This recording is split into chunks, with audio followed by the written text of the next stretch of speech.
3, 2, 1. If you smell what the Rock is cooking. We're back here. I'm the 10-minute champ. I got a second 10 minutes.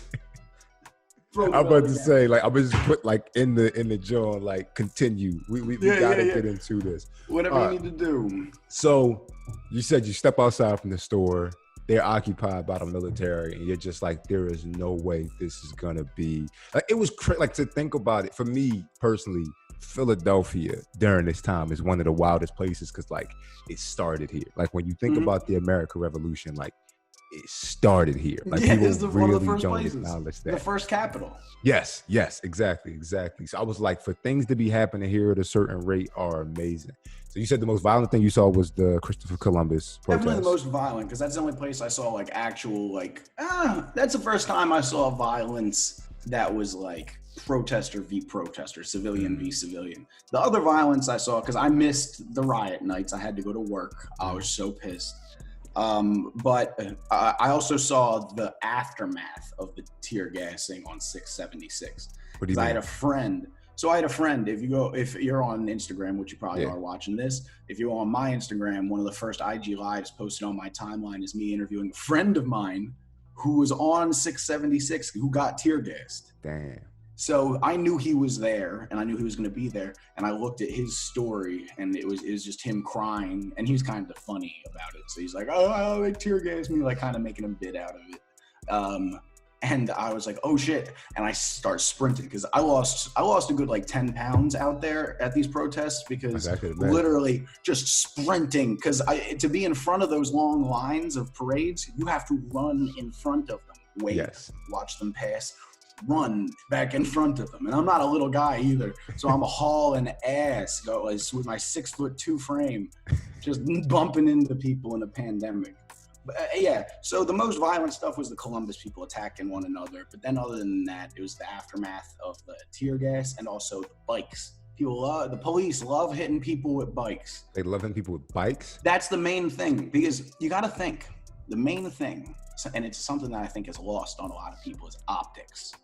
So the way that police and protesters, because the protesters begin to adopt the police's tactics. So something the police do is that they set up, they were doing this a lot in the beginning when it was big crowds that were unruly. They got in a riot formation, which means they'll set up a perimeter around nothing. So they'll all rush into the street, the police, and they'll create a circle. And then if you look in the circle, you can peek in, there's nothing there. They're just creating a perimeter because that agitates the public. So they create that perimeter with bikes. And if you look closely, they're holding their bikes like this, essentially, but they're slowly nudging and pushing, and it's real slow. So it's not like a woo, wow. It's not wow. It's none of that. It's just a light. It just kind of aggravating. And it's like they're told not to make a face, or don't even acknowledge. Don't even look.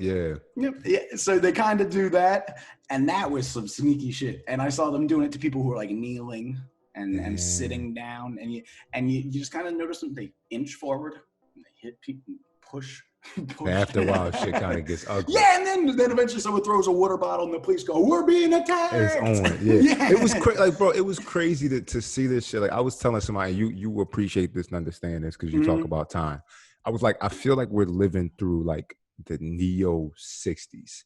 You know what I mean? Like, I feel like in this way, like a lot of this shit, I'm not saying anybody's Dr. King. I'm not saying anybody's Malcolm X. Those guys have passed. They were what they were. Quite frankly, they're more noble than a lot of people right now. You know what I mean? But just even well, that's because our generation lacks the sincerity to have a figure like that. Yes. We don't have heroes. That's lame. We don't worship like that. We don't.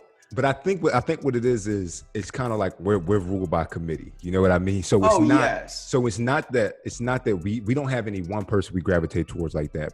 But they also didn't have the world on the same type of way. Well, it's the difference between generations. Think about the generations before us. They had their guys, meaning they had Muhammad Ali, they had Michael Jordan. You had these prominent figures who not only were they stood for something, or you can make them stand for something in your head, But though that mentality has been replaced in America wholesale, so we don't have the guy anymore. Now we have the brands. Yeah. And the two brands are Make America Great Again versus Black Lives Matter. Yeah. And there's no guy. Well, there is a guy for the one side. They got a guy. And that's why that's why it's so strong. It's because it's so easy to be like, we've got a guy. And we don't care what he says. We're gonna go with it. We agree. We agree with that guy and whatever he says, even if his actions don't line up with what he says, and even if what he says is not something I agree with, I now agree with it because he said it. Yeah, man. It's so damn weird. It's so damn weird. So where do you see our place in history being with all of this? Because we're living through this, and I don't think we realize it. Well, a negative thing, an extremely negative thing about this particular moment of revolution in history is that the things that we are fighting for, we all like deserve. We are right to be fighting for it, and the people who are fighting for it are undoubtedly correct.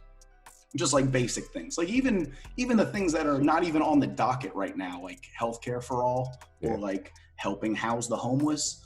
We're still not even there yet. We're just at Black Lives Matter. We're not even addressing like. So we have such a long way to go. Yeah. And if you look at it, this is still the same fight from the 60s. This is still the same fight, which means that no one won, unless you want to be super negative and just say the bad guys won. And that's why we're here. Okay. But we're taking slow incremental steps forward. Yeah. So, but it definitely feels like the bad guys have won a bunch of times. So what I said was, and I've talked about this, Generation Z gets a lot of shit. It's a lot of shit. And I said, is Gen Z, is that us? Is that us? No, we're millennials. Generation Z starts in 97. But good. Bottom line, I'm saying like the kids nowadays, the kids get a lot of shit, and because of their, the people like, oh, they're perfectionists, or they think the world is going to be this, that, and the third, or they think it's not going to be any problems, or they're idealists. I keep hearing that word, idealists. Yeah, about anybody. I think the beauty of them is their ability to say, fuck a compromise. Do not give me a symbolic victory in the sense of a Black History Month or something like that. I feel like that type of energy is what it takes to really turn this shit over. Because I remember I was on the call with somebody who he lived in the 60s, and he said constantly, he was like, I'm sorry, I feel like my generation failed y'all. Like, he grew up with like Black Panthers in his house and things like that. And I was like, I don't think it's right for you to say that. Your generation set us up for where we are now. Correct. But I feel like because of where they were, it was like, listen, this is as good as it's going to get for right now. Let's work with this. And to harp on what you just said, that is what I think I'm annoyed about, is that I do not feel like what is going on currently is the final step, but it is a step. And I'm personally annoyed that it is not the final step. But I don't think we're going to be here to see the final step, bro. Oh, yeah. Which fucking... what kind of life is that? I know. But you think but then you think about it. No one has had the final step. So if you want to say that, then there is no final step. We're always striving towards utopia. No. I'm just saying, as far as these issues, first of all, let's call it what it is. This is another episode, another show. Look at astrology. When the things that are going on upstairs happen before, it's usually at the fall of an empire, like the Roman Empire, things like that. Yeah. So that's one thing. Yeah, it's definitely happening in a way.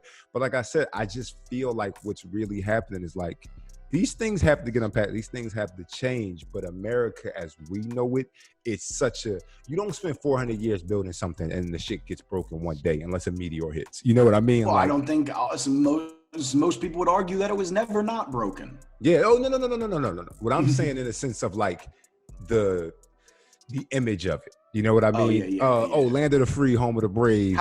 We're cowards who own slaves. Huh? Yeah. It depends which image you accept. But that's the fucked up thing about America, is that America spends so much time shielding itself from its own history, its own image, its own character. We're still fighting about Christopher Columbus. How the fuck are we going to talk about the Iraq War? Exactly. And the Iraq War. There's so many issues that don't even get discussed because I feel like the American psyche is too fragile for it. But that's why I do the thing I do, and why I'm in the exact agitator position I'm in.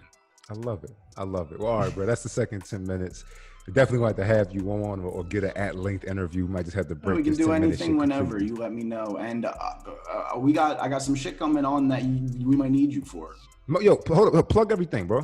Plug everything. Okay. So Ads, head all that. to my website, jasonadjacent.com, Mhm. or my Instagram, Twitter handles at jpeters2100. All The this is below. podcast 2100. Also, just go to Philly Weekly and type Jason Peters in the search bar and read some of my articles. They're all the way my writing style is evergreen, so it's not shit that only lasts like a week or so. Yeah. I write so that the stuff stays fresh. So you could always go back and read and enjoy about underground strip clubs in Philadelphia, prison conditions during COVID, any of that kind of stuff that you would like to hear about. Also, I might have a TV show in the winter. So we might be doing some of that shit too. Shout out to D.Rey and the 8 million things he hosts. I was gonna, if you started hitting me with questions, I was gonna say, hey sir, how many shows do you have? I remember somebody. I don't want to offend nobody, but we all know there are certain groups that are known to work a little harder than others. And my mother said I belong to one of those groups ethnically, in the sense of how many jobs I got. But all right, bro, I'm gonna put this up. All those ads are below, and we definitely gonna get back on here. Yep, spread it like the plague. Let these people know I'm the champion. My man.